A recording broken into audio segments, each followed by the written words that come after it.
Hi. Hello.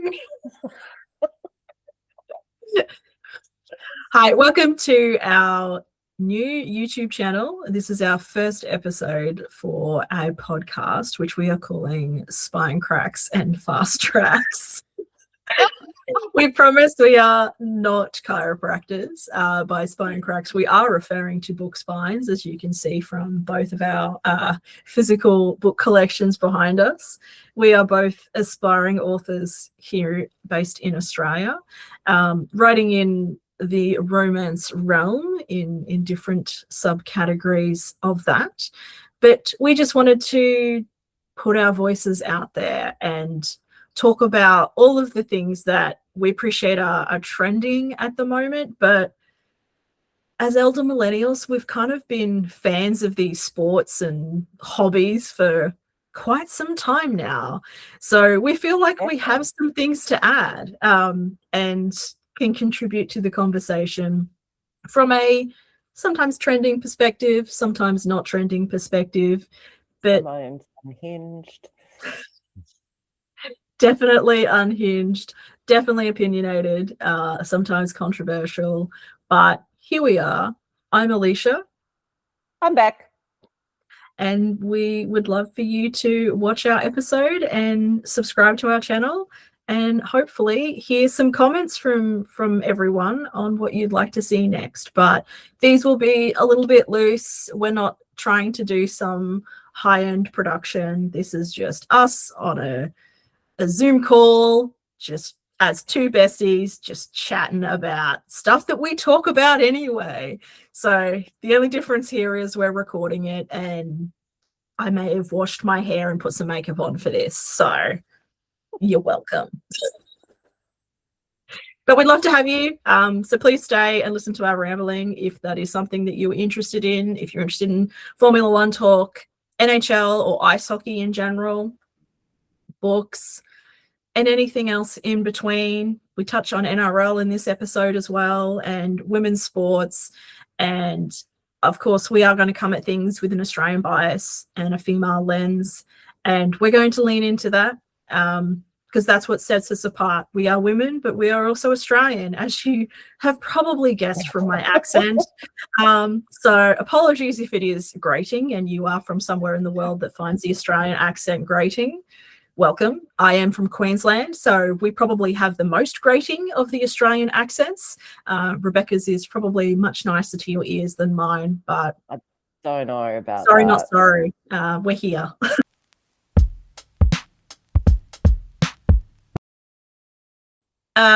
Shall we start talking about the whole mass move to whether it be Kobo or going wide with the latest author comments. So we were having a bit of a chat earlier about some of the stuff that I saw on Threads, and I appreciate authors are talking about it everywhere at the moment. But there's quite a lot of history between authors and Amazon. As a self-published author myself in the past, I'm currently not published because I'm doing a rebrand, but that's a whole topic for another day.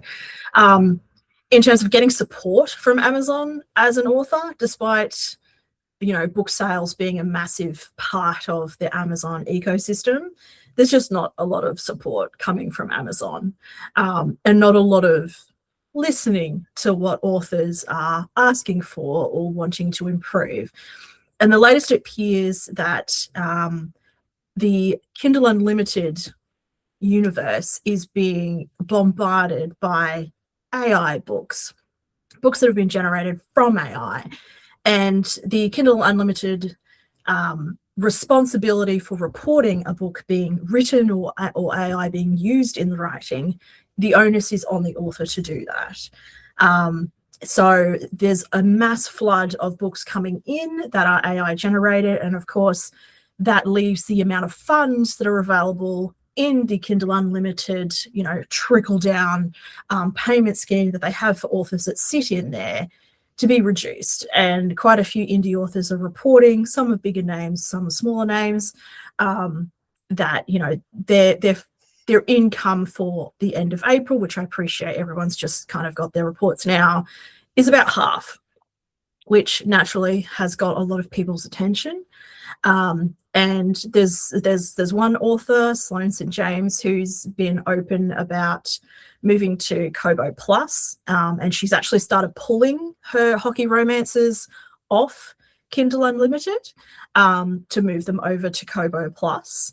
There's also another author I saw by the name of Thea Claire, I think. Apologies if I'm getting her name wrong. She is trying to organize a bit of a movement, and less about moving from KU to Kobo, but more of a Amazon, we want you to listen to us. Otherwise we're looking to go more wide as an authorship, and that being that Kindle Unlimited is the one platform or ecosystem that once you publish in Kindle Unlimited, you cannot publish elsewhere.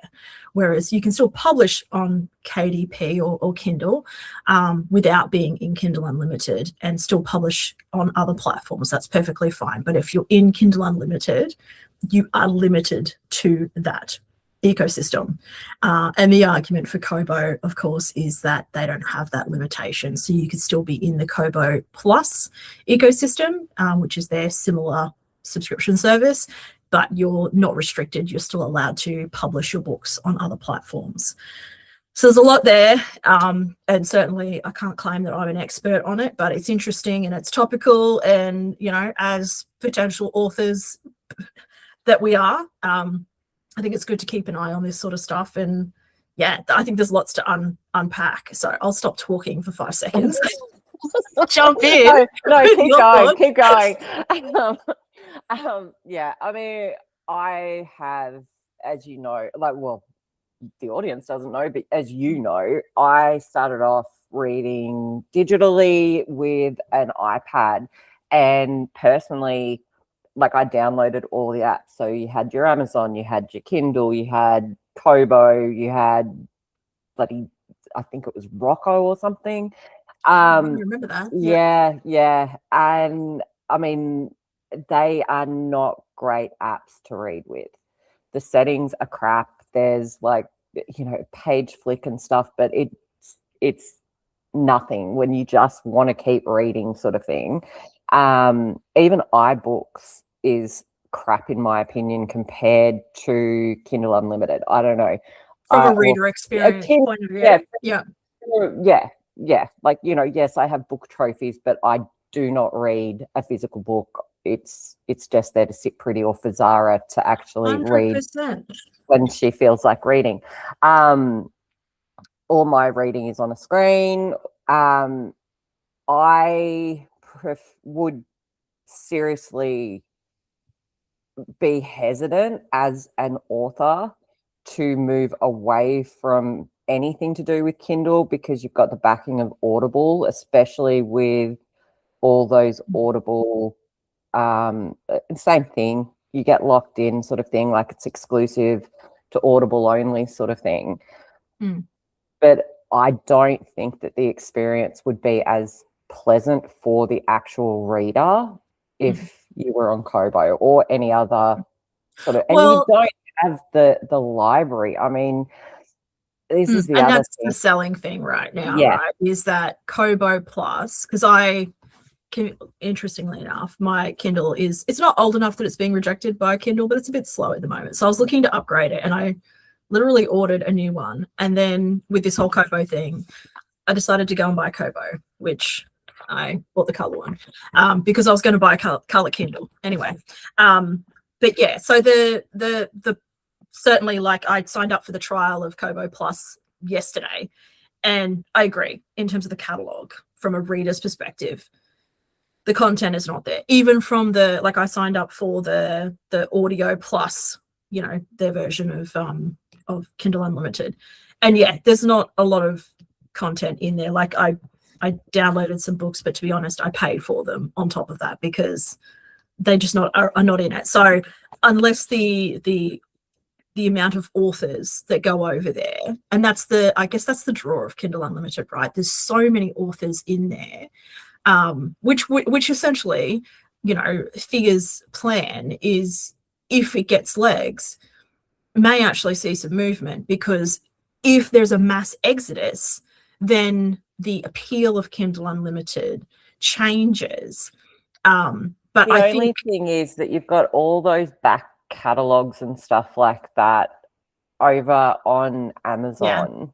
And I mean, this is more your wheelhouse than mine, but if they're with Amazon, like, what legally has to happen to untangle it from Amazon so that you can make your back catalog available over on Kobo? yeah, correct, right. So I think there's license expiries that definitely need to be factored into. Like, it's not a case of you can just unpublish from Kindle Unlimited. But on the plus side, for authors, because at the moment, and again, that doesn't mean Kobo's not going to increase their prices, because at the moment, the Kobo plan is cheaper than buying a Kindle Unlimited membership and an Audible membership if you're interested in audiobooks, which a lot of people are, right? So it is at the moment cheaper, but if there's a mass move, then they hold the market share, and therefore what's to stop them from increasing their prices, just like Amazon have anyway. So I don't think, from a reader's perspective, of financial saving is really the selling feature. But yes, how authors are able to manage to get their page read, and also like rereads as well. I believe you get paid for that as well. So how does that impact? Because it doesn't mean that, because there's no exclusivity on Kobo, that you have to remove your book from Amazon. That's the beauty of it, right? You can still sell your books on Amazon. You can still sell your books. Well, I'm not sure about the Audible component. I haven't really looked at that. I'm not there yet, so I'll defer to you on all things Audible. But that's kind of the beauty.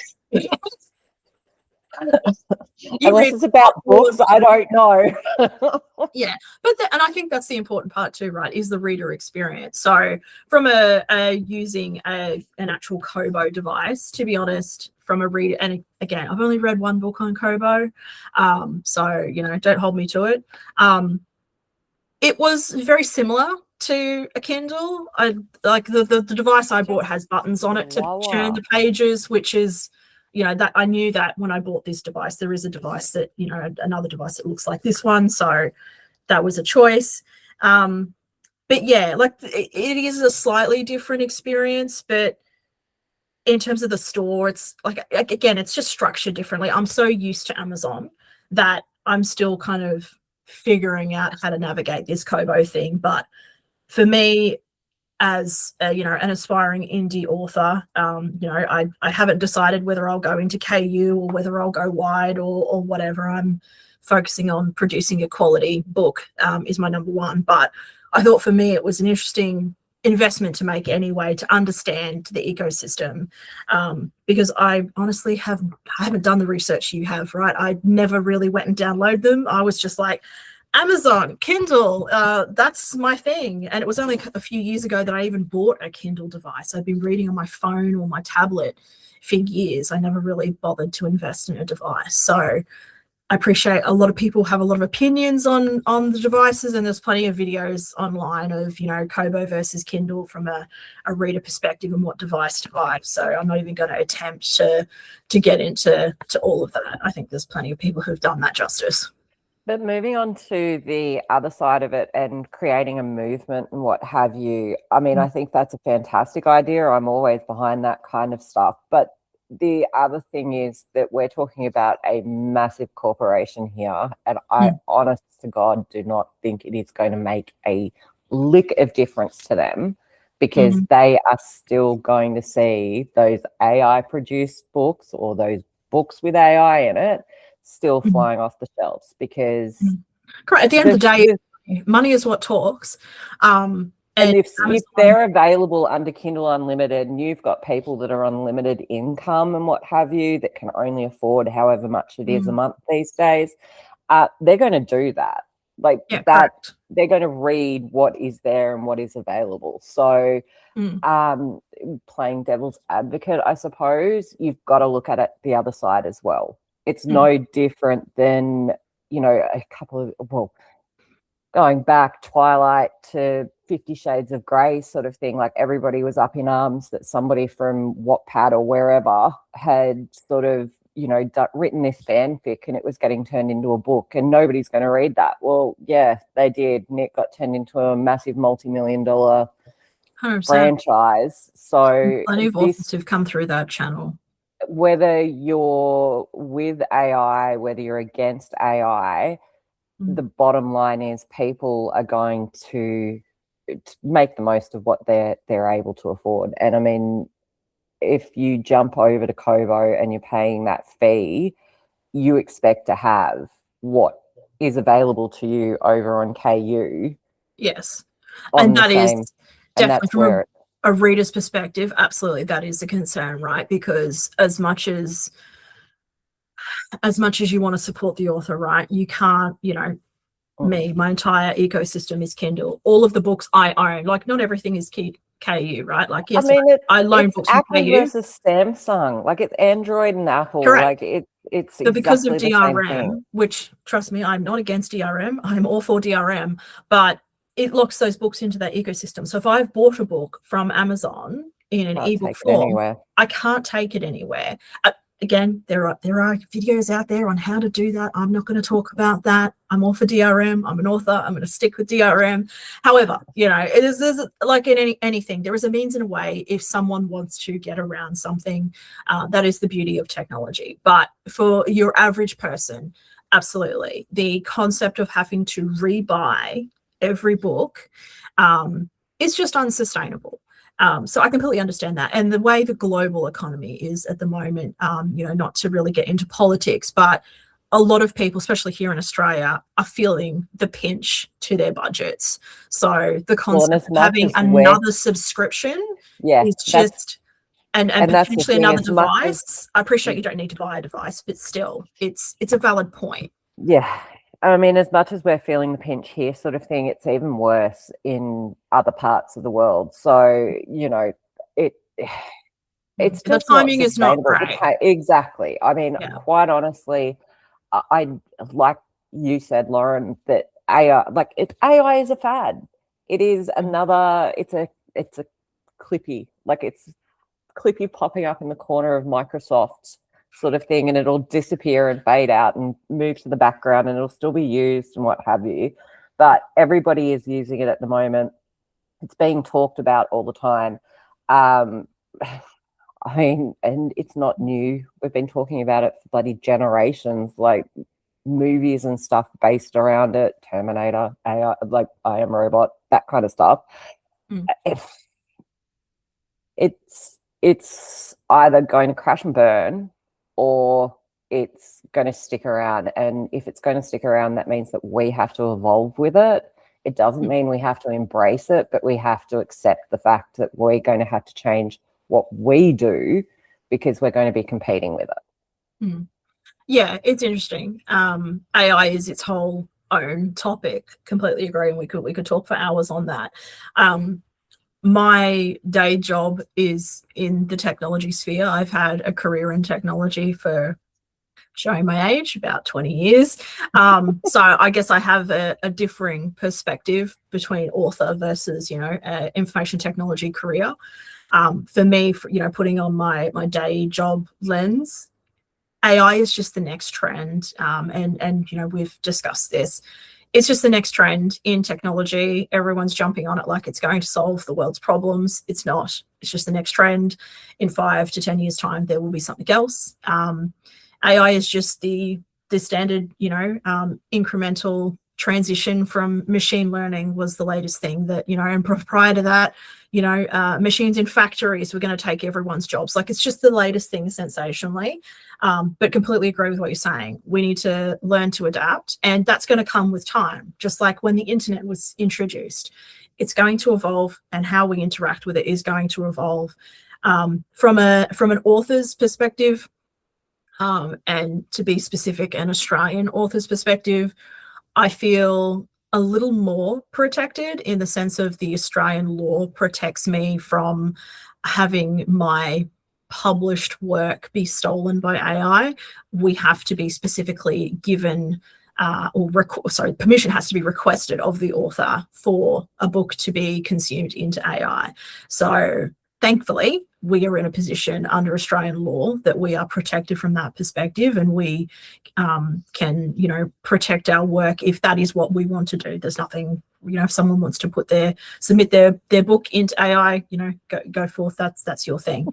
But yes, it's not going to go away. But I think from a perspective of money talks, right?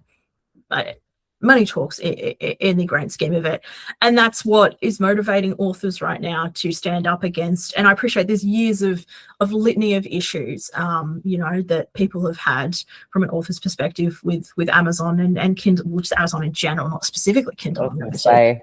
So I think this is, I think this is kind of, the straw that broke the camel's back per se, because it's affecting authors' bottom line in a very significant way in a short period of time.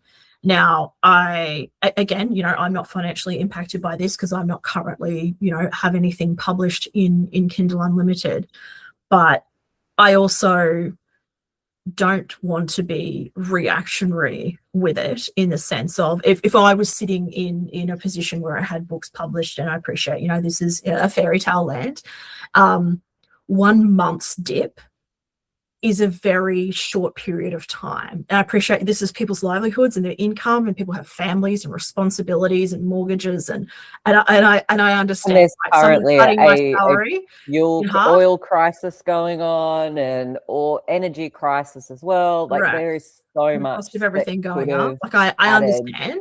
Yeah. But 1 month's dip is not a true indication that this is a sustained issue. However, a lot of pressure coming from authors, whether they choose to leave or not, is an opportunity to get Amazon to pay attention, because that doesn't mean Amazon, seeing this trend coming through, don't have a plan or aren't starting to think the same things that authors are in terms of how they respond to this. Just because the rules that are in place right now allow this to happen doesn't mean, giving Amazon the benefit of the doubt that they're not going to. So it'd be interesting to see how this kind of tracks. No disrespect to any authors who are deciding to leave KU. That is your right. It's your work. You can take it wherever you want. And to be fair, for me personally as a reader, if Sloane St. James wants to move all her books to Kobo, I will buy her next book on Kobo. I don't have a problem with that. I think she's fantastic. I love her books. I will buy them wherever. But in saying that, she has been clear that her plan is still to publish her books on Kindle anyway. They just won't be in Kindle Unlimited. So for me, she's worth buying a book from. So I'll happily pay for it in whatever ecosystem. But it's a little different when every author you follow is doing the same thing. You can't absolutely. Kindle Unlimited protect, especially and I think probably to be clear to anyone watching this, we are kind of looking at this from a romance lens as well. And Kindle Unlimited is very kind of like a gold mine for the romance industry. And treasure trove. Correct. And it's kind of, the golden ticket for a lot of romance authors. You just publish into KU, and yes, you can't publish anywhere else, but whatever, you'll end up getting paid because that's where all the romance readers are. There will be a significant drop, even if you do pull from one and only publish on the other, sort of thing. Like, I'm just thinking about indie authors that have become traditional and their books were pulled and then came back up, and they were either more expensive, or the pricing was different, or the covers were different, and there's always going to be those fans out there that go, don't want to know about it.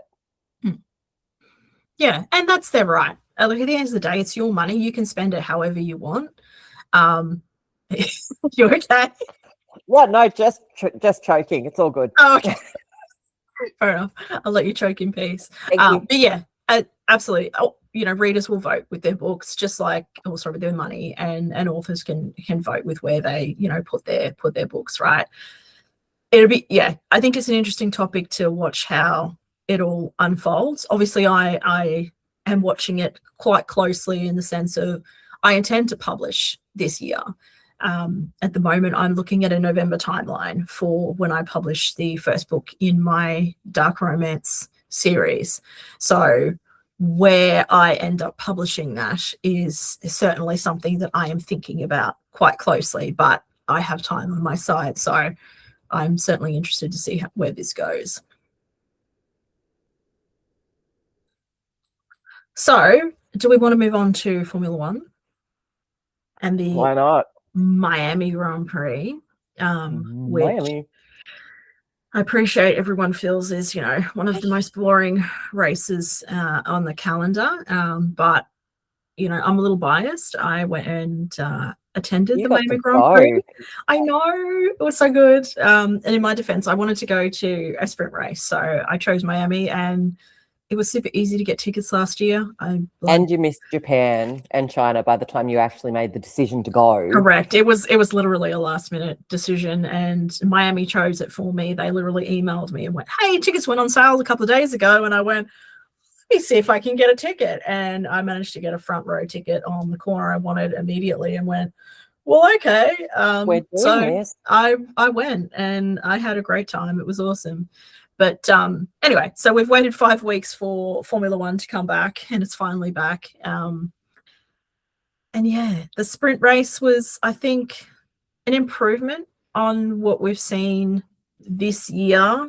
There was in a terms bit of the more. cars. I was going to say the cars were actually performing, kind of. Yeah, there was some actual racing happening, and I appreciate there is, in terms of car performance, it's not just embarrassing. It's really hard to watch how terrible Aston Martin are doing with It's painful. all of the experts that they have recruited, all of the money, a two-time world champion. I understand why he's, doing burnouts and just.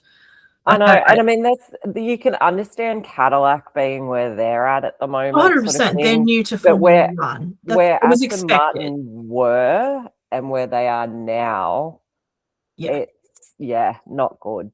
Correct, and I appreciate there's a whole conversation about the curse of the Honda engine, and it's not the first time, and potentially not going to be the last. And I really hope that they get it together. But to hear Fernando say things like, by I think it's the 14th race or round 14 or round 12, that their plan is to be able to get to Q2. That is haunting. That's really beyond disheartening sort of thing. Like correct. Just so. And look, I could go on forever and a day about these new regulations, and I'm personally, of the side of the fence of I'm not a fan. I don't think it is purist racing. I watch motorsport and have watched motorsport since I was a kid because I enjoy racing. And one of the things I enjoy about Formula One, with the saying that's been around forever, that it's the pinnacle of motorsport. The drivers are the best in the world, and they have to be the best in the world to drive in Formula One. And I don't feel that these current regulations have the control to the driver. It is a piece of software that is driving that car around and is controlled remotely. So I don't think it is truly what I consider pure racing. But again, that's the elder millennial in me, and I'm not liking the change. Back in my day, 100%. I find myself saying that, or like having to stop myself saying that after all the years of being annoyed and rolling my eyes when our parents' generation said that stuff, and then I'm like, oh, now I get why they did. I'm becoming that. I have to be so careful not to say those same statements, but just embrace it. That's my advice to you. Just embrace it. Yep. Back in my day, when I was your age, that's what I tend to say all the time. Haunting, absolutely haunting. Yep. But yes, you're right. I need to embrace it, because burying my head in the sand isn't going to change anything. We're human. We get older every day. So yeah, that's where I'm at. I am back in my day.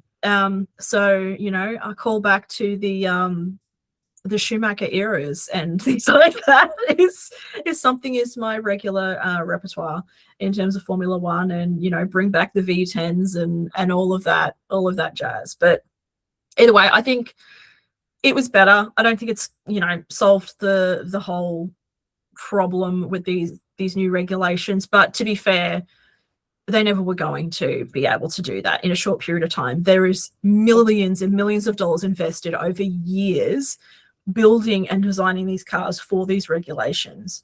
They're not going to be able to just scrap it all. Like, the teams are not going to be able to just throw away that much money and that much, R&D, even by the end of the year. It's too much. So I understand there's a limitation on what, Formula One can change and what the FIA and what the teams can sustainably change as well without all going blooming bankrupt, and keeping, obviously, car designers and manufacturers in the sport. It's a balancing act. I get it. I just don't like it at the moment, but I'm mildly optimistic that there has been some shift. It's still sad to see that some of those teams are pretty much guaranteed at the bottom with Aston Martin. And like you said, Cadillac, no disrespect to Cadillac. God, no. It's their first year. So we kind of anticipated they were going to be, in the back of the grid. And it's still early days. I mean, I was going to say, and there are glimpses of sort of potential that are sitting there, sort of thing. Like, I wouldn't say it's huge, but when you've got Fernando and Stroll going in and out of the garage for an entire race, like, it's not on. Like, I mean, half the time you're sort of there going, well, are they out? Are they in? Are they out? Are they in? And then they're back out again. Correct. And I think for Cadillac, with Perez and Bottas, whether you like those drivers or not, they're a solid lineup in the sense that they're both experienced drivers. They're both, multi-race winners. They've got the pedigree behind them. They've got the experience to help build the team and improve the car. So for them, it is just unlimited potential. So it'll be interesting to see how that continues to evolve for them. They've just joined on a very interesting year in terms of these new regulations and all the problems we're seeing. But I also understand that these new regulations were also the selling feature for Cadillac to join F1. Same with Audi, who have just kind of surprised me this year of how fast they have turned what was a green wheelie bin around by slapping a four-ring Audi logo on the side of it, and it's up there with the top teams, which is awesome to see. Personally, a fan of Audi road cars, so all for supporting that as a team. And how can you not support Nico Hülkenberg and Gabriel Bortoleto? They're awesome characters, right? So Gabby's parents perched up in the garage this morning for quali. It was so cute. So cute. Yes, yeah, definitely. It was just unfortunate that his brakes caught on fire. Wasn't able to make the sprint. So they're clearly having a bad weekend. But overall this season, I think Audi is doing pretty good. So that's really good to see, because those two drivers definitely deserve to be further up the grid in terms of having a vehicle that allows them to show their talents, because they are both very talented. I don't want to suddenly curse them, but I'm quite impressed with how Charles is doing, how consistent he has been so far this season. Yes. Really, really do not want to curse him, but definitely he does not need any curses or any bad luck or juju his way. Ferrari have more than enough of that. And off the start, the way those cars just fly, it's well done. Fred did say that they were going to work on it, and it was an issue. He tried to change it, and they all said no. So he did what he needed to do as a team principal and made sure the cars could handle it. So absolutely, hats off to Ferrari on their start, and it's great. It's certainly helped them stay at the top. They haven't been, winning every race, of course. They're not quite there. No. And I mean, that's the thing. They're not on the podium every race, but they've been consistent with where they're actually finishing up, which is really, really good. Like, compared to previous years. Yeah, definitely. We're not talking about last year. That's fair. That's fair. I understand that. But yeah, absolutely. I think, well, I'm of the opinion everyone's a Ferrari fan, even though I don't specifically call myself a Ferrari fan. We all love Ferrari. If you're a fan of Formula One, you're a fan of Ferrari. You're a fan of Ferrari. Formula One is not Formula One without Ferrari. So was a to Ferrari. see them do terribly it just hurts me. Regardless of how I feel about their driver lineup, on any particular year, I just also Charles is a very talented driver too. Like, he so deserves to be a world champion, and he has invested his entire career into Ferrari, into the pedigree team of the sport. He deserves a payoff. He really does. And he comes across as such a sweet human being that you can't help but want to support him and want to see him do and really well. This is the whole thing though, because this year I was sort of 100% going, well, we know Red Bull's going to suck. So, I've loved Max forever, still support Max, but I was going all in on Charles this year sort of thing. Oh. And then Kimi comes along. And you can't hate Kimi. You cannot hate Kimi. Even Charles can't hate Kimi. Yes, look, I think hot take. I think George Russell isn't his greatest fan, even though he tries to portray he's the big brother. No, I hate the audience. I'm not George Russell's biggest fan. I'm very much of a similar opinion to Max, that George has multiple faces, and what we see in the media is not the true George Russell. No, 100%. I mean, he has his group of fans. I think that it's been luck more than talent as far as George is concerned. Definitely, he's been like that Australian speed skater who won gold. Stephen Bradbury. That's it. Yeah. Every fellow in the right place, to be fair, is a talent in itself, right? Making sure you're in the right place to execute at the right time. But again, it wasn't him. That was his team strategist who said, pit him now as opposed to waiting. So, I mean, I don't, as I say, a lot of people, well, my son for one, is a George Russell fan, but personally, I just don't rate him as a driver. That's just my opinion. I think he's a decent driver. Do I think he is worthy of a world championship in terms of where his talent is at? Personally, I don't. Now, that doesn't mean I have any level of talent close to George's at all. So. But we're not even close. I'm just trying to avoid hitting curbs over here. So that's fair. Yeah. I can hit the apex. You are very good at hitting the apex. I can hit the apex. Beware if you're a pedestrian. No, just kidding. there is a story there.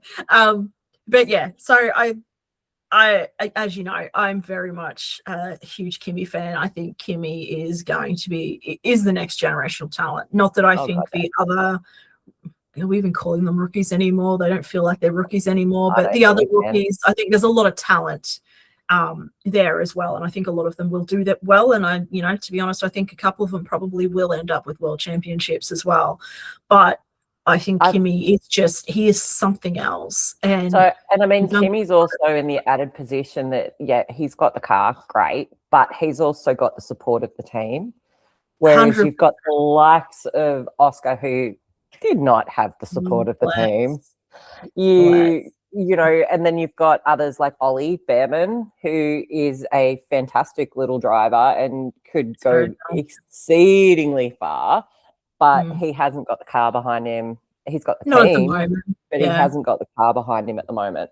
And I mean, he's still holding his own though, because I mean, he's been outperforming Esty and what have you as well, which hats off to him. So 100%. Behrman has had a great season thus far, and I look forward to seeing, what he continues to do as he grows. Because absolutely, I think, the sky is the limit for him. Not that Esty is a terrible driver by any means. I know, there's some people who love Esty and some people who don't, and I am kind of indifferent. I think he's a talented driver, but he's not one of my go-tos in terms of who I'm looking for all of the time. But yeah, to see Behrman consistently performing better than Esteban, I'm sure is a concern for Esteban and the team. But it just goes to show the level of talent that Ollie has, which is great to see. And that's the rookie journey, right? Not everyone goes straight into a top-level team. Kimi is in a very fortunate position. And yeah, the support that he has from Mercedes because of Toto, of course, and Toto being the controlling, shareholder of the entire Formula One. Well, sorry, not Formula One. Petronas Mercedes AMG. Mercedes AMG. Formula Racing One team. Yeah, I think the order of AMG and Mercedes and Petronas is wrong, but you all get what I'm talking about. We know the same. Toto is a finance guy, and he owns a majority share of the team. So that might be changing. I'm not sure. Anyway, regardless, as long as Toto is there and Toto is a controlling owner, I think Kimi is set. And I think this very few races we've had this year has certainly seen a bit of a shift in that team, in that George was pitched by Toto to be the number one driver and to be the mentor to Kimi. And this year thus far has shown that whether people agree or not, Kimi has more talent and perform better. Be fair to Toto, I think he honestly went in thinking that George would mentally be prepared for that. But I mean, we've heard the team radios. We've heard the whispers, the rumors and stuff around the paddocks and what have you. Yeah. And I think he's not playing the team. He's not a team player. No. And to be fair, as much as I'm, not George's biggest fan, I don't disagree with the whole not playing the team strategy. I think Formula One, while it is a team sport, it's still an individual sport at the end. There's only one winner. Sport. There is as much, prestige given to the Drivers' Championship as there is the Constructors' Championship. I would probably argue more. Yeah, I reckon more about the driver. The only one that's going to win him the Drivers' Championship, well, he needs the team, and there may be a scenario where he needs Kimi to, play ball to help him get there. It's too early in the season for that. And we could sit here for hours. It's almost though like he's seen what's happened at McLaren and gone, no, I'm not playing this game. Yeah. Well, to be fair to, and again, I'm Australian, consider me biased. If Oscar hadn't played the team game, he would have been world champion last season. It wouldn't have been. And I'm sorry, he deserved it. He had a couple of shit races and stuff, but he had a few.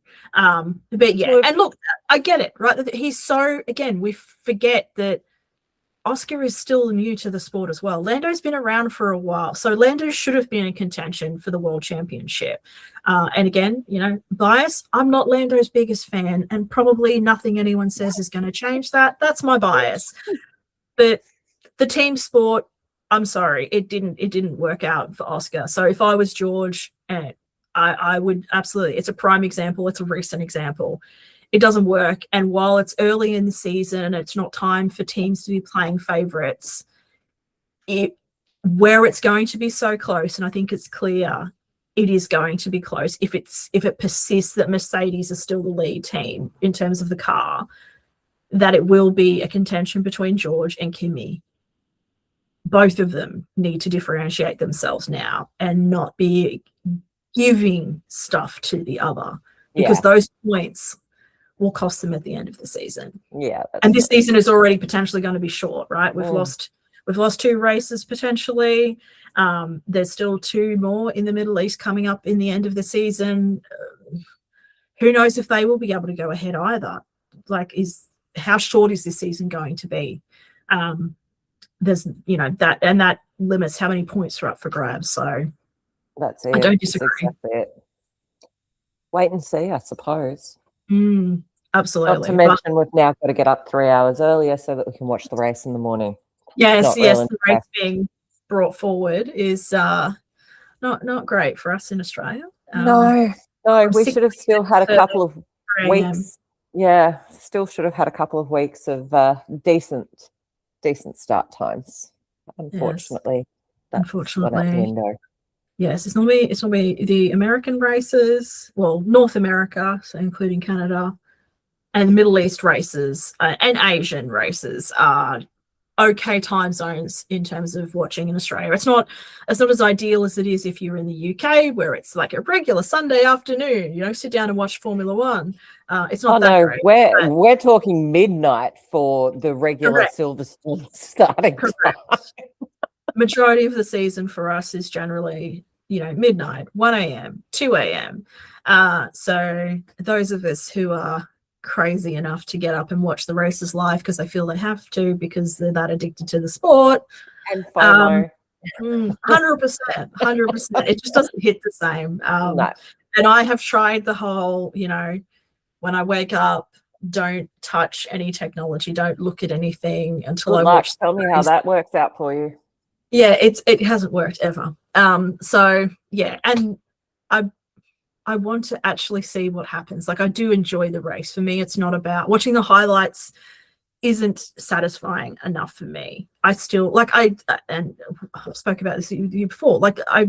Of the races where I physically attended in person at a Formula One race, I will still go and watch the race back afterwards, so I can catch all of the stuff that I didn't see while I was on track in the commentary and things like that. I am just that mad for Formula One. So I will sit there and watch all 3 practice sessions. But it's like after the season finishes, I'll go back and rewatch all the races from the season because that's what you do. Like, you've got nothing to watch because ice hockey hasn't started yet. And it's just as good. Like, even at that point when I know what's happening, it's just as good. Like, I know what's coming. Whereas if I hadn't watched it and just to have the result, it's not the same. I need to see the battles. I need to see the tension. I need to feel it. We just mute it so that we don't have to listen to the commentary anymore. Yeah, what was Martin? Like, I watched the because I'm using KO, which I wish they didn't get to extend their contract, but whatever, it's fine. They now, although I've noticed KO have the Formula One TV available for race day, but not for the sprint or quali or even free practice. So you still only got the Sky feed for those, which is a bit of a pain, but whatever. But yeah, Martin Brundle sounded like he was sick on the recording this morning. I had an audio book playing while I was watching it. You had it on mute, yeah. I didn't have it on mute. I just had it down low. But in between chapters, I heard Martin talking, and I actually had to look up because I didn't know who it was. I was like, oh, who have they got? Yeah. And I realized it was Martin. I was like, wait, what? 100%. I don't know. Needs to give that man some medication and put him in bed. He needs to get better. Then when he was interviewing them after the sprint, like later this morning, he sounded all right. So I don't know. I really don't. Maybe it's not sick. Yeah, well, fingers crossed. Hope he, if he is unwell, hope he gets better. We love Martin. Yeah, we need the grid walk. It was just, and to be fair, it was, what was it? The sprint race was at 2 a.m. this morning, and then the main race qualifying was at 6 a.m. So I was a little sleep deprived while watching those live. So maybe that is skewing my judgment, but Martin did not sound well. No, I'm with you. This morning I'm with you. It just, it hit different. Maybe, I don't know, but I do like the commentary on the F1 TV broadcast, to be honest. And I bought the only membership to F1 TV that we can get this year, where you can see the live tracking and you can listen to their commentary, but you can't actually view their commentary, unfortunately. Like, you can get the text, but you can't actually see the footage of the race through there, because unfortunately KO owns the rights. Whatever, I won't get on that soapbox. But yeah, this morning I was being lazy. I was in bed and I had my tablet there, and I didn't want to get up and run multiple screens, and I I was half asleep. Should have gone to bed earlier, Lauren. Should have gone to bed. I know. I was up till midnight reading. It's my own fault. So, and then I set an alarm for 2 a.m. to watch the race. And of course, I cancelled my KO subscription because we had the 5-week break. So I had to, at 2 a.m., order my KO subscription. Oh my God. Yes. I made my bed. I laid in it. Doesn't mean I'm not going to complain about it. But it is purely my own fault. Yeah. That's it. The NHL is, go to Canes. Yeah, I think it's looking like jumping behind the Canes. My two teams, well, the Detroit Red Wings, I've been following them since I was 19, 20, when I was first introduced to the NHL. That was, and I appreciate I just kind of indicated to my age to a lot of people, but anyway, whatever. Elder millennial here. Bruins fan. So, and in the past couple of years, I have traveled to Canada. So I decided, given that's the original home of hockey, that I should add a Canadian team to my supporting ecosystem. So I added, I'm a sucker for losers, it appears, because you added the laughs. I added the Leafs, and understandably, it's been not going well. So neither of my teams even made the playoffs this year, which is very depressing. But to be fair, I've also kind of been a little disinvested in the NHL since the men's USA team from what happened post the Olympics there. I am definitely on the angry female bandwagon. As opposed to this side. Like, that's fine. Like, I'm irritated enough for many people. I was irritated, but I kept on watching because, Correct. Like, and to be fair, for me, it was a case of Austin Matthews is the captain of the Leafs and also the captain of Team USA. Dylan Larkin is the captain of the Red Wings, who was also one of the key players in the absolutely terrible behaviour, as far as I'm concerned, of Team American USA. I had to worry about was Jake Ottinger, and he wasn't there. So therefore, I am vindicated in being able to keep on watching the Stars. Yeah. So I don't know. And yeah, the more it dragged on and the more that they haven't even bothered, like none of them have bothered to apologize in any respect. And that just irritates the ever living shit out of me. But if you want someone to jump in there, wasn't bad enough with just getting her jersey the same week that Quinn got traded from Vancouver. I know, that was such terrible timing for her. Yeah, it was. Yeah. And now everybody's jumping on the whole disassociating with ghosts bandwagon that she's been talking about for has been 2 years. Yeah, correct. And I appreciate the Olympics has brought more fans into the sport, which is great for the sport. And I really has hated rivalry. 100%. And that's what I think is even more disappointing from my perspective on the whole situation there, is that the NHL is benefiting from the additional eyes and money being spent and attendance from female and those of the queer community coming into the sport. But there's no real support, empathy or support for those. It's just the cash. Fact that you can now watch it here in Australia on free-to-air TV. And yeah, then they announced that. It's awesome for everybody that doesn't have Disney Plus or whatever. Like it's getting more and more eyes on there.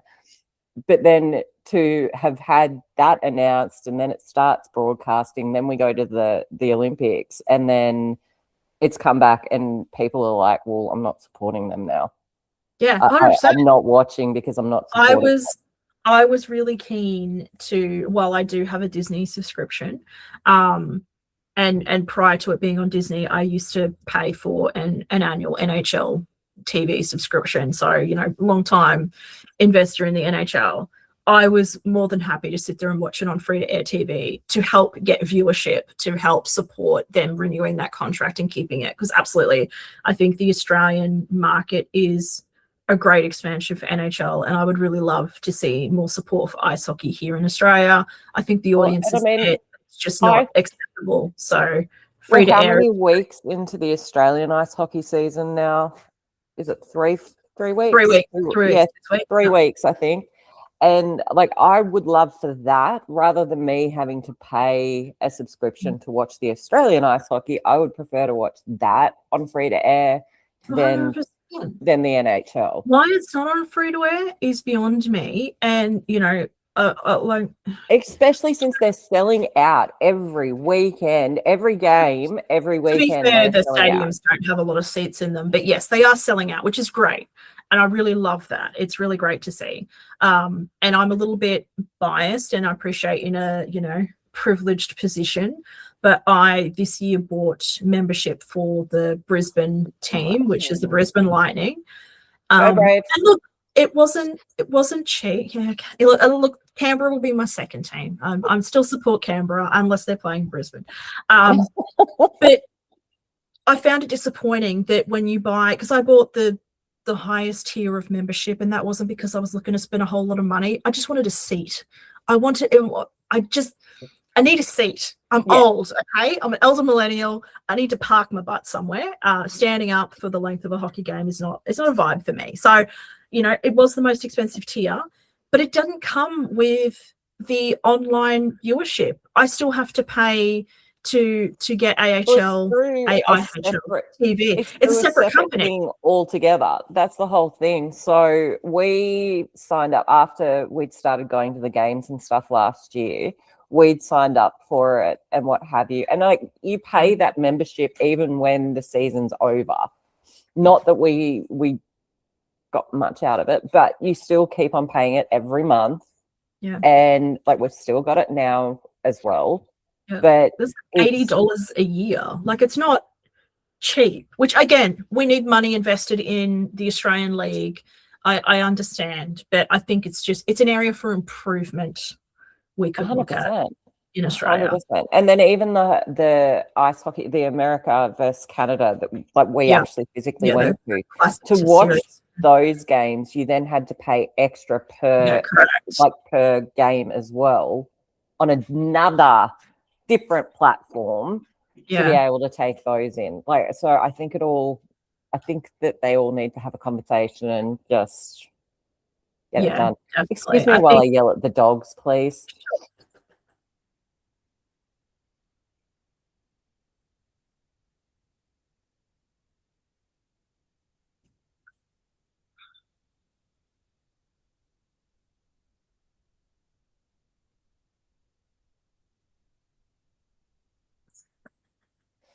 Sorry, they both decided that they wanted to play right under my desk. Oh dear.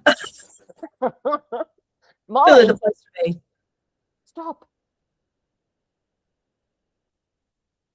Thank you. Sorry, now that's gotten even closer. What is happening? It likes you. The camera, I don't know, it keeps zooming in. It's weird. No, I think it zoomed out because before I couldn't see the bottom. No, I keep on rolling further and further back. Yeah, maybe this is now pulled taut because it likes. I was trying to zoom mine in, but I couldn't. It wouldn't work. I'm automatically doing it for some reason. I don't like it. Can I change it? Sorry, I know we're supposed to be. Right. Yeah, see that right there. Go back to that. It looks the same for me. It hasn't changed. When I click on backgrounds and effects, it's got it zoomed out. It has zoomed right in on me. Like, it actually looks distorted through my camera. Okay. Yeah, no, it hasn't changed the parameters on this side. Let's have a look. Framing. Reframe. No. Okay, now it's zoomed in on you. Yeah, it just did. And now it's out. There we go. Oh my God. Yeah, that's heaps better. Get rid of that then. Yeah, puts now in the center of much better. Okay. Oops. Now don't move. Yep, we're all good now. I'm happy because every time I'm looked up and looked at me, it's like I'm like, Jesus Christ, I haven't got that much makeup on. Well, you can see your pores. You're okay. Wasn't that? I don't know, it was getting that way. Yeah. But I do, for the recording, I have set it to 1080p, so it will be in high def. Yeah, But so yeah, just so definitely. it's at least half decent for YouTube. Well, I don't feel like I'm choking myself now with the Well, that's good. cord. I can move back, so awesome. Awesome. But yeah, I think the AIHL has a ways to go in terms of like even just the websites that they have set up for the teams and the ticketing platform they're using. They're so primitive. It's just They are. It feels like there is your so much room Aussie for outback improvement. cousin sort of thing. Like back when we were at school, it was like, yeah, Yep. your cousin Someone who setting up a figured they know a website. thing or two Yeah, about building a website, went and built it for them for free, and they yeah. don't actually know anything about websites. And it's And I just mean, continued to be that way forever. it's like because the Melbourne Mustangs, they were the first team that I saw Canberra play in person. And their social media team is awesome, absolutely Yeah, awesome. I have They seen some do of a their social media. phenomenal job. And then you go to the actual AIHL website and it looks like Yeah, what is going on. 100%. It looks like a Um, blogger from the 90s kind of that's website. exactly it. So you've got this high quality content coming out of like the Mustangs, the Brave, the Lightning, even Sydney. For social And media. Yeah, social they're media nailing it. is Yeah. like really, really up there. It's on par sort of thing with, what you'd expect. And then, yeah, you go to all the websites to get the information, unless you're going to the individual websites. But even then, the best one out of all of them is Canberra's. They've obviously got somebody who knows what they're doing to have created their website. Which is great. Yeah. Yeah. But then if you need anything about the actual like schedule, like the overall schedule and stuff, you get sent to the AIHL website, and it is so bad. 100%. Like Like it's school. I brought my membership like a few months ago now. Yeah. And the lady who does the memberships for the Brisbane Lightning, fantastic. And I probably could have just picked up the phone and called her, but I didn't because I'm used to being able to self-serve. So I try to do that in the instance as opposed to picking up a phone. Call me a millennial because I am. However, in terms of just trying to find out, one, where my seat was, the ticket didn't actually have the seat on it. I had no correspondence to say what my seat number was. Thankfully, when I spoke to her on the phone, I wrote it down. So I had to go and find the piece of paper that I wrote my seat number down on because absolutely no correspondence or anything has my seat number that I've paid for the year.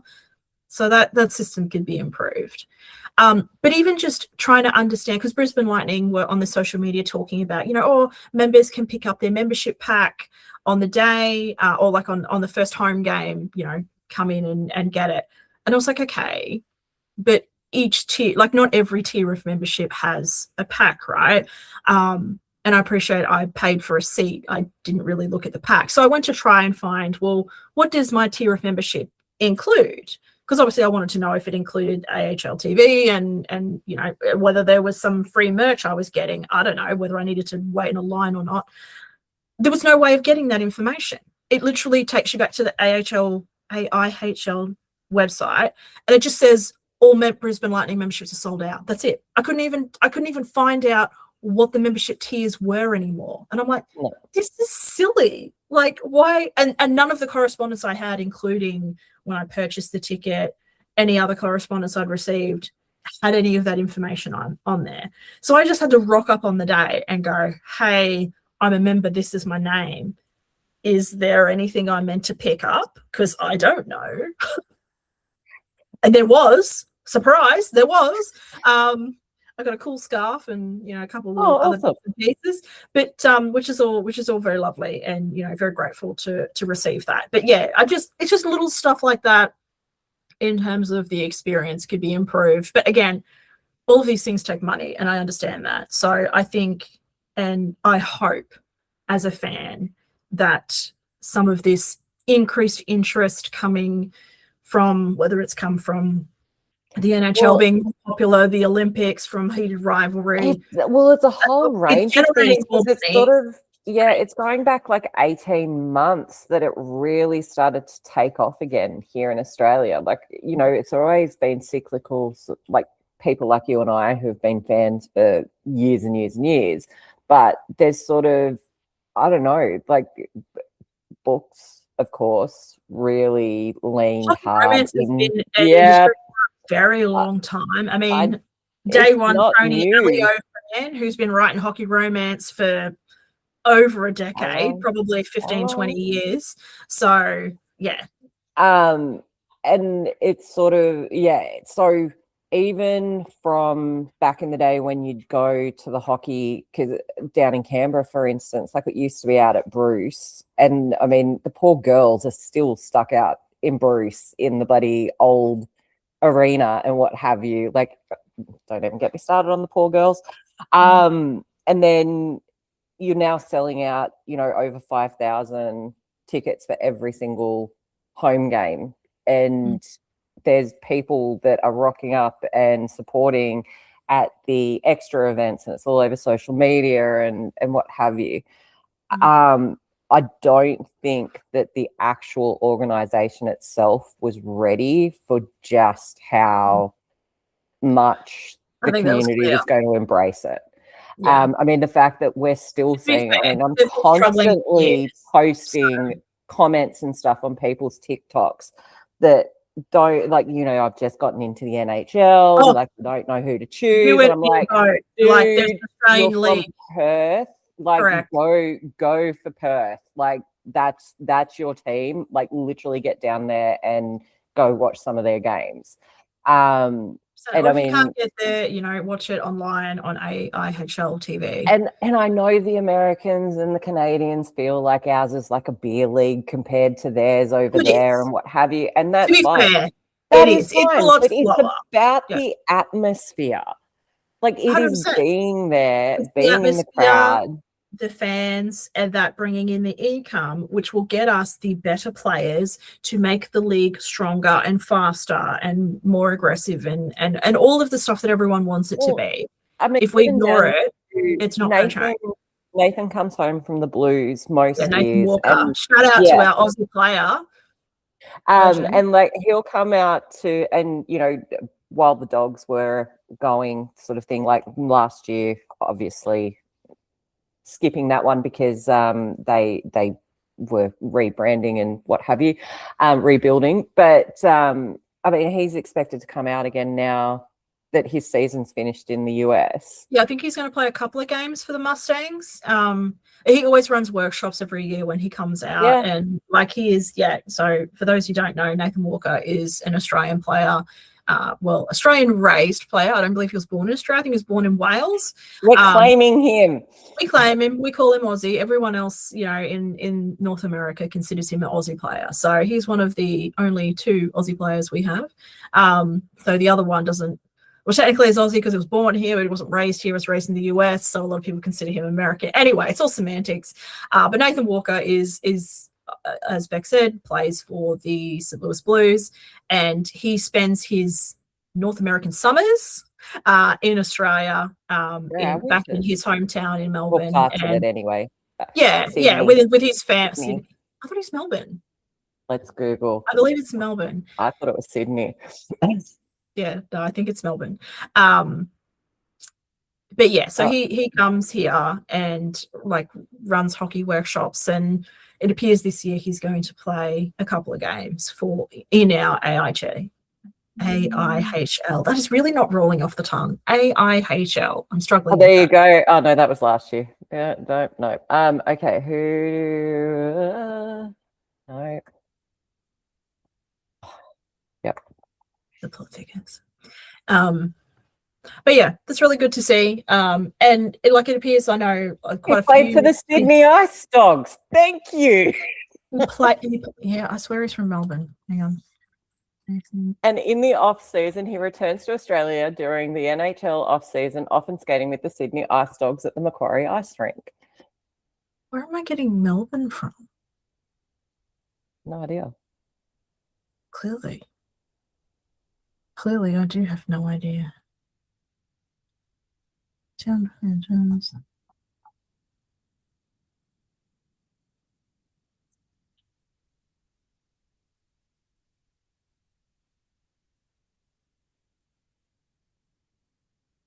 He played under 15s for the Cronulla Sharks. Isn't that interesting? He played footy. Yeah, exactly. You get much more Aussie than that. Oh my god, that's so funny. There you go. Yeah. I don't know why you thought he was Melbourne. I think that you're thinking of Booth, because Booth, of course, is based in Melbourne. Yeah. Either way, we love Nathan Walker here in Australia, and it's awesome anytime he comes back to Australia and does anything with our league. So super proud to have him come back and support the league and support hockey in Australia. And it's a great example of what can happen for Australians. I am not one of them. I cannot skate for. I just can't. Let me put it this way. I've I've said this to you. I've said this to Annabelle. I've said this to others. But yeah, if the body was willing, I would be down playing with the Canberra Pirates, because I love it. Love it. Yeah, I would love to do it. I don't know. I should put more of an effort in learning, and then maybe, because I think it'd be fun to play hockey. Did you rollerblade as a kid? No, I can't. Seriously? I've never been able to rollerblade, roller skate. So whether it's the inline wheels or the four wheels, skateboarding, been terrible at that too. Yeah, no, I sucked at skateboarding. So many injuries from skateboarding. Snowboarding, look, it's one that I persist with, but I can't say I'm that great at it. I spent a lot of time sliding down the mountain on my rear end, which is fine. You get to see lots of beautiful parts of the world, though, with your snowboarding.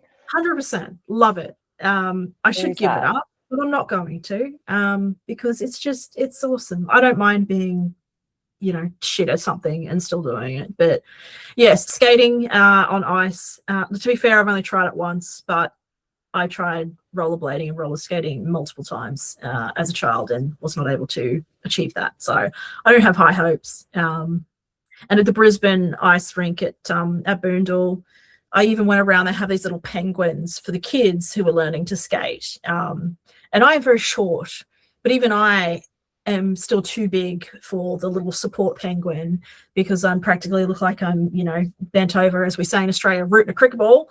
So I end up with sore back because elder millennial, and still can't do it.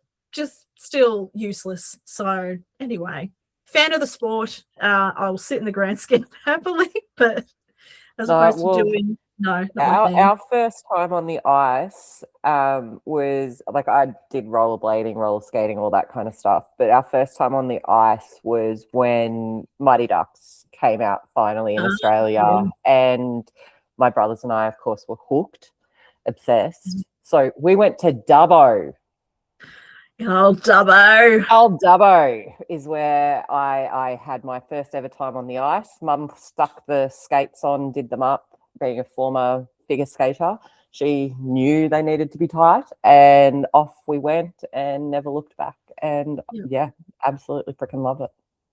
There you go. But being in Dubbo, they didn't exactly have an ice hockey team. No, and I'm not even sure if we had a league back then, to be honest. If anything, it would be. Yeah, there was still down in Canberra. Yeah.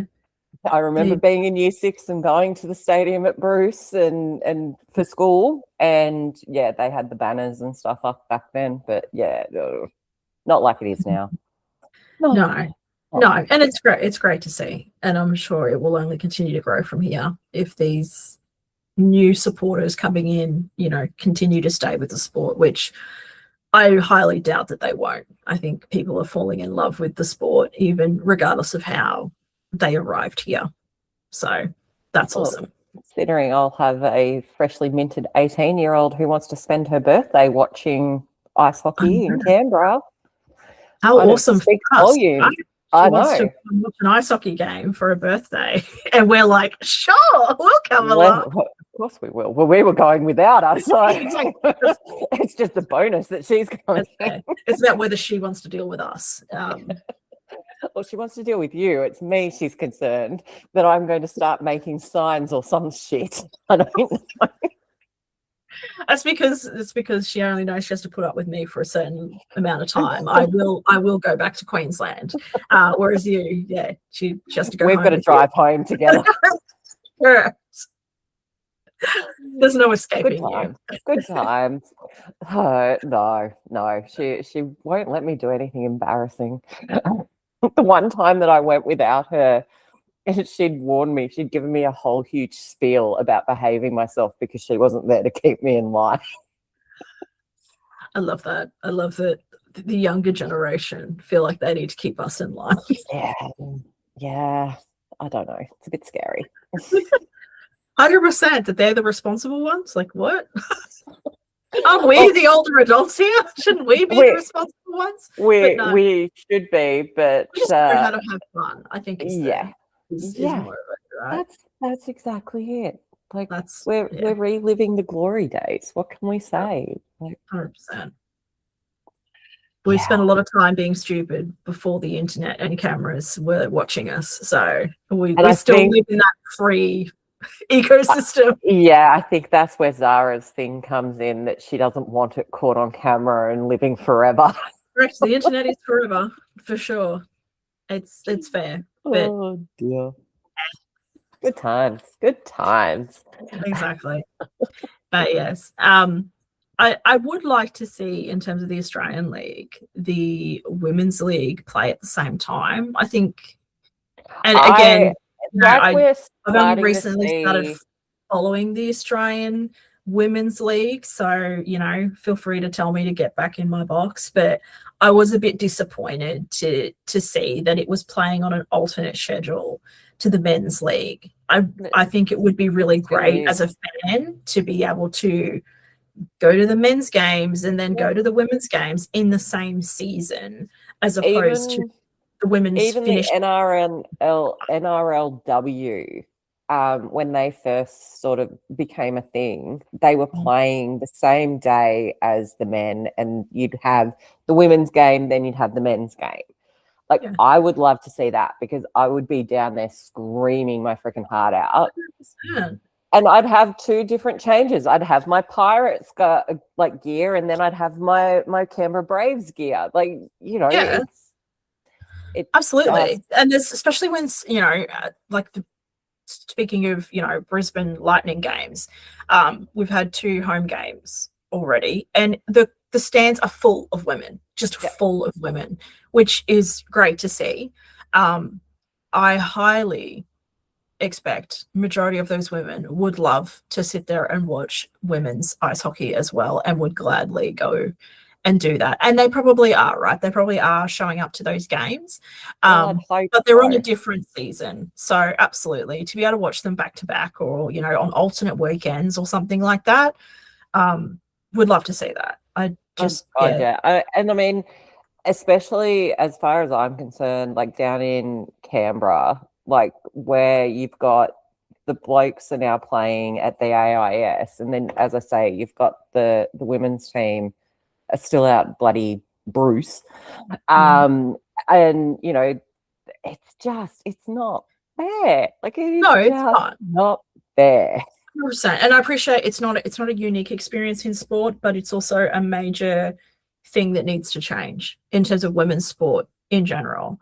But just before we move on from the NRL though, or the women's NRL, did you see that the Women's State of Origin Game 1 was the most viewed sporting event in Australia on Channel 9, which is amazing to see, and so awesome for women's sport in this country, because the State of Origin in general, the men's State of Origin for the NRL, obviously brings in enormous crowds, hence why the game is often played. And as a Queenslander, I'm a bit biased, but I don't like that it gets played in states like Victoria or Western Australia, because the State of Origin, for those who don't know, is Queensland versus New South Wales. It is for the State of Origin, obviously. There's a whole history there that we don't have time for. But to see that now the Women's League is getting better broadcasting rights, which is amazing, but that people showed up to watch it as well, and that it surpassed the men in its first time of being broadcast on a decent time slot. Let's be honest, the women normally play, and sometimes they get broadcast. It's not the first time they've had broadcasting rights, but their games are always played at weird times, right? Because the women get the the second tier schedule. So that was really great to see. It was fantastic. Yeah. And especially when we've got so many local girls out there playing too, like from the bush. It's really, really good, especially for the younger girls that are coming through at the moment and, you know, training and playing and what have you with the cherry pickers to see where they can end up is awesome. Yeah, absolutely. And for those who don't follow the NRL, New South Wales has been known for generations as a state that produces some of the best NRL players, both men and women. So, you know, I guess they've got that going for them. Thank you. Just getting back to the women's hockey. So I've just pulled up the Canberra Pirates Facebook page because I knew that they had their schedule. So they start playing on the 10th, so next weekend. And their season goes through until the 30th of August. But even though the Brave are playing at home next week, because we're going to watch, the Pirates playing at home as well, but they're not at the same stadium. Yeah. And which is first comment that's come up is would have loved to see them play at the AIS before a Brave game, but I guess that's the issue with same day doubleheaders. Yeah, and look, I get, you know, it's a scheduling thing, and, you know, basketball is a sport and it does exist, and not everywhere has a dedicated purely ice rink. Queensland, we have a dedicated ice rink which the men and the women play on, which is great, but I appreciate it's probably more the fact that it's the only ice rink in Brisbane, so therefore there is nowhere else for them to play. So the women don't get the, you know, sub-tier stadium. But yeah, I mean, it's the same in Melbourne. It's the same in Sydney, Central Coast at Erina. It's the same in North America as Canberra's well, right? The same. Yeah, it's just that the boys now get the AIS as well, which is freaking epic. But yeah, I want to see the women. I want to see the women there. Australia, let's be honest. And to be fair, you know, the AIS being the Australian Institute of Sport, it should have the best rink. So yes, it's really great to see. So yes, AIHL, hear that? We have the best rink. Bring the grand finals to Canberra. Just saying. I'll accept it, you know, as long as Brisbane is playing in said final. Well, I'm sorry, are you going to come to Melbourne and watch in Melbourne? No, exactly. But again, I'm biased, right? I'll come to Canberra because I know I get to see you and, you know, my niece and nephew. So but why would I go to Melbourne? I don't want to go to Melbourne. I don't know anybody in Melbourne. Oh no, that's not true. I've got cousins. I was going to say you do your family in Melbourne. Cousins, they're out of Melbourne, but still Melbourne. But yeah, I mean, yeah, and it's fantastic. Like they branched out to Tasmania with the classic series, the ice hockey clinic, and that sold out, which is absolutely amazing. Which is good. Yeah, it's interesting that it's in Tasmania, but I understand that it's a great way to test the area to see if they have enough fans in Tasmania to support a team, because I would love to see a Tasmanian team in the AIHL. Really struggling with that. You are. But yeah, AIHL team. Yeah, thanks. Yeah. And I mean, it's sort of it's great, especially with the Ice Hockey Classic, that like we're still going to get that in Canberra again this year. I think it's Sydney or Newcastle's getting it again, which is awesome, and Melbourne. But yeah, as I say, it surprised me that it sold out. So whether that's actual locals who are wanting to get along and watch it, or whether it's people that are actually traveling to see. Which, to be fair, there will be. You know, well, I mean, it's an excuse to go to Tasmania. So not that I personally would. It's beautiful. I personally wouldn't jump on a boat and go, but you know, that's each to their own. I wouldn't jump on a boat either when you can fly. But you know, if you want to paddle over the Tasman Strait, go for it. Every everybody that I've spoken to has said the best part about going to Tasmania is the boat ride there, and the best part about going home is the boat ride home. So I feel that's part of the experience. Wow. I think you missed that part of the experience. Yes. Look, it is if I was driving down, definitely would. Obviously, it's the only way to get a car over there. Say ferry. Yes, it is. Like it's a very slow way of traveling. Like for me, I don't know. Why would I spend 14 hours on a boat? 14 hours, I could fly to North America. Like I could be in Vancouver. Why would I sit out on a boat? But if I was a retiree, of course, absolutely. I'll sit on the boat and do nothing and eat food. Supposedly the food that they have on the Spirit of Tasmania, I think the ships are called. Supposedly it is really good. Like I've heard good things about it, and it's not cheap, of course, but I understand it's a very niche market, right? It's only going, there and back kind of thing. So it's not like it's, mass appeal. But yeah, for me, I'd rather pay a bit extra for an airfare and get there in a couple of hours from Queensland than going to Melbourne and then sitting 14 hours on a boat. But I am also not a patient person, so I'm not the right man. If you could guarantee me seeing Neil the Seal along with an ice hockey game in the same trip, I would go. Yeah, well, what time? I don't know what time of year Neil is. I can't remember because he comes up on my I think it's towards Christmas. Social media all the time. Well, because I'm pretty certain that he's molting. So yes, I would say that it's that springtime. Yeah, it's not September. Because I went in September last year, and that was too early for him. Later. I think it's later. I did look it up last year. I should know, but I can't remember. It's cold enough you could play hockey down there in the middle of summer. Yeah, 100%. I mean, didn't they get snow last year or the year before? I should message Craig. He'll know. It was snowing in September when I was driving. Yeah, no, that's not unusual. Correct. I was at Tasmania, 100%.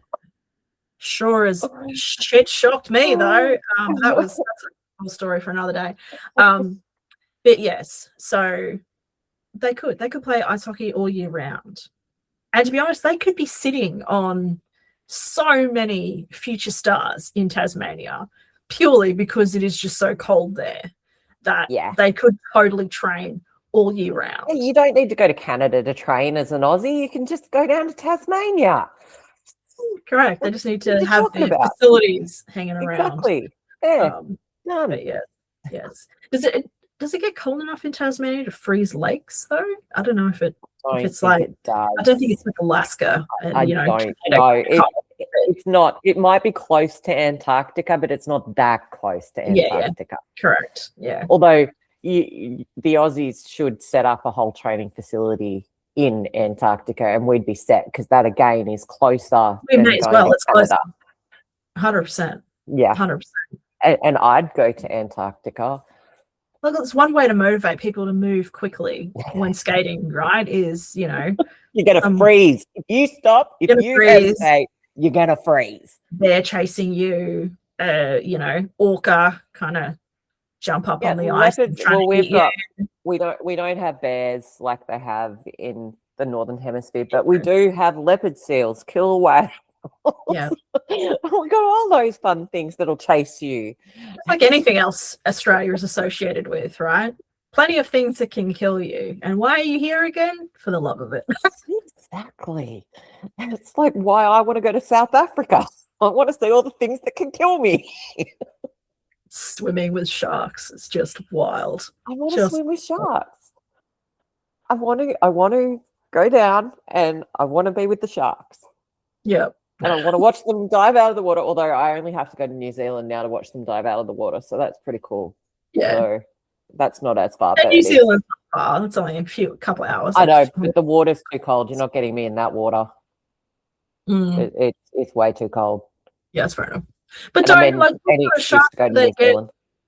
In South Africa though, because don't great whites like colder water?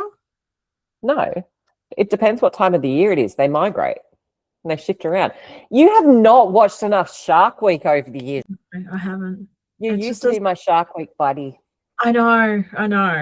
It doesn't have the same draw. I don't know. As a Well, Queenslander, it there's so was many things in the ocean still, that'll kill me that yeah, I don't need reminding, because there's often a Irriganji. shark sighting anytime you go to the fucking beach. But yes, the Irriganji, that haunts me more than a blue bottle, as far as I'm concerned. Yep, I'm just going to sit up on the pier and just watch the ocean go by. I don't want to touch the sand, and I don't want to be in that water. Yeah. Not to And I mention get you the can rates. wear a stocking and stuff like that. I'm not that hardcore. Just I'll happily stay out of the water and not die in a matter of seconds. Thank you. No, but I'll get it. I'll get in there. It's all good. I'll get in there. You'll get in with the great white shark, which will eat you. So Yeah, go to Guadalupe and go swimming with Big Blue, Deep Blue. Like, seriously, cover me in chum and send me in. That's how I want to go. Just send me on my way. It's a circle of life, as they say. Like, you know, it'd probably be a cheaper way to, say Me in a goodbye than a wetsuit. traditional funeral. Well, me in a wetsuit, if it's a blue one, they'll think that I'm a freaking humpback whale or something anyway. We'll be all good. Knowing you're like, it'll be like that video I sent you the other day on TikTok where you like open the cage expecting to be eaten by and it would just come in and be like, hey, how you doing? Where's the cat? It knows you're a friend. Whereas me, it would probably eat me because I'd be terrified. So it would probably be like, it's prey. Whereas I'm trying to pat it outside of the cage. Somebody's smacking my hand back. Yeah, correct. It'll be me smacking your hand, terrified in the corner. I thought you said you were going to stay on the boat. That's true. Let's be honest. You won't get me in the cage. Absolutely. I was having this conversation with Mum because we were talking about bucket list stuff, and I was like, "Yeah, we're going to ignore the fact that I get severe motion sickness. I get sick on the ferry from freaking Manly to Sydney. Yeah. So I don't know how I'm supposed to survive an 8-hour boat ride to actually get out to where you actually go swimming with the shark.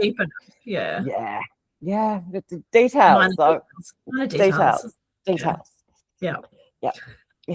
It's like I want to go to Antarctica, and of course the only way you get there these days is on a boat that goes. Yeah. I get sick watching the freaking TikToks. Would you really? Wow. Okay. Yep. So, yeah. Details. Okay, so motion sickness tablet sponsorship for you then? Yeah, have a calm.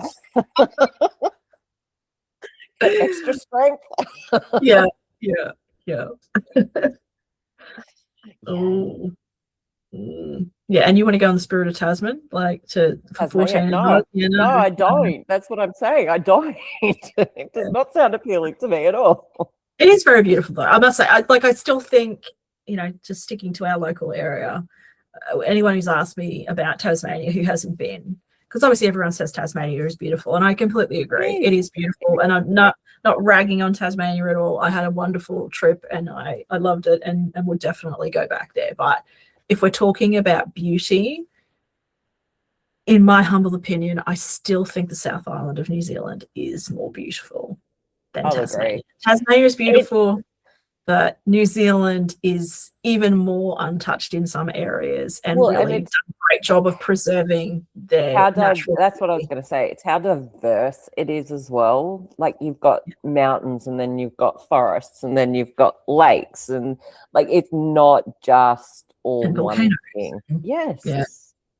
And it's beautiful and pristine. And Canada shits on both of them as far in terms of beauty, in my opinion. And I'm sure there's plenty of other more beautiful places in the world that I haven't been to. So in my limited travels, but yes, New Zealand is still very, very beautiful in comparison to Tasmania, I think. But to be fair, the South Island of New Zealand is also immensely bigger than Tasmania. So, they've only got so much space down there in that little piece of Australia. Yeah. Molly has pulled a pillow apart. I currently have fluff. I love that for you. Yeah, everywhere. Yeah. Molly, No, drop the fluff. Thank you. Enough. No, she doesn't eat it. She's not going to eat it, is she? No. She's sharing good. some. Oh, yeah, here we go. Show me. No, show me. She's given some to Tabby. Yeah. She's given, so there's a pile in front of Tabby, and then she's given some to Polly. So there's a pile in front of Polly here under the desk. She's sharing it round. That's important. She's not selfish about it. No. I did tell you it was going to get wild and unhinged.